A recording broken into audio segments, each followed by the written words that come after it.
Assalamualaikum warahmatullahi wabarakatuh. Mohon izin dosen Bapak Leonardo Budi Setiawan.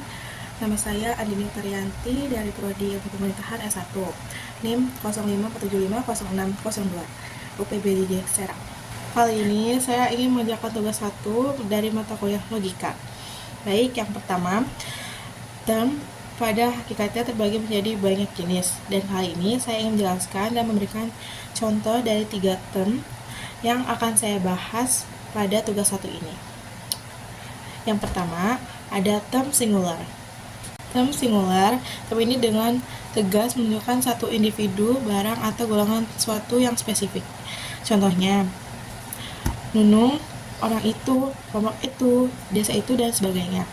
Yang kedua, term partikular. Term ini menunjukkan hanya sebagian saja dari keseluruhan luasnya. Artinya, term ini menunjukkan lebih dari satu, akan tetapi tidak semua bawahnya. Yang kedua, term partikular. Term ini menunjukkan hanya sebagian saja dari keseluruhan luasnya. Artinya, term jenis ini menunjukkan lebih dari satu, akan tetapi tidak semua bawahnya. Contohnya, beberapa pegawai, 4 orang siswa, dan banyak lagi.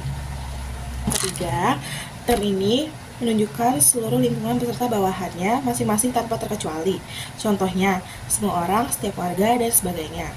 Baik, itu adalah jenis dan contoh dari 3 term yang saya pilih. Kemudian, nomor 2, saya akan menjelaskan dan memberikan contoh bentuk sesat pikir logical fallacy dan bagaimana caranya agar terhindar dari logical fallacy ini. Yang pertama, sesat pikir formal. Sesat pikir formal merupakan kekeliruan penalaran berdasarkan bentuk atau sering disebut dengan sesat pikir menurut logika. Sesat pikir ini banyak ragamnya. Salah satu misalnya mengiyakan sesuatu dalam suatu susunan pikir pengetahuan yang merangkum suatu pilihan dalam suatu susunan pikir pengetahuan yang merangkum.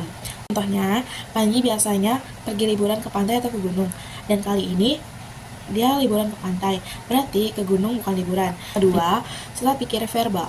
Sesuatu pikir verbal adalah kekeliruan penalaran berdasarkan kata-kata, yakni bertalian dengan penggunaan yang salah atau memakna gandakan dari suatu kata dan juga dikenal sebagai sesat pikir arti kata.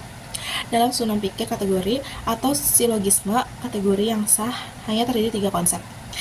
Contohnya, kambing hitam adalah hewan nisa dijadikan kambing hitam, maka bisa juga termasuk hewan kata kambing hitam.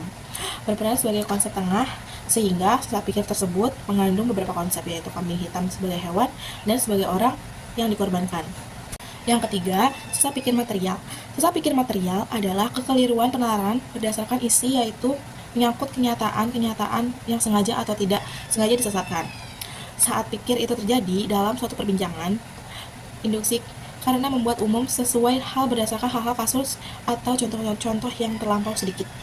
Contohnya, banyak diantaranya berpenampilan tertutup dan terlihat lebih islami itu sebagai teroris. Yang terakhir, saya akan memberikan beberapa cara agar terhindar dari logical fallacy. Oke, yang pertama, mempelajari jenis-jenis logical fallacy agar bisa terhindar dari tipu muslihat orang lain. Yang kedua, membuat poin-poin yang akan dikatakan sebelum menyampaikan argumen. Yang ketiga, melakukan cross-check atau memastikan kembali kepada orang lain terkait kebenarannya. Baik, materi dari tugas 1 ini yang bisa saya sampaikan. Mohon maaf bila ada salah kata. Wabillahi taufiq wal hidayah. Wassalamualaikum warahmatullahi wabarakatuh.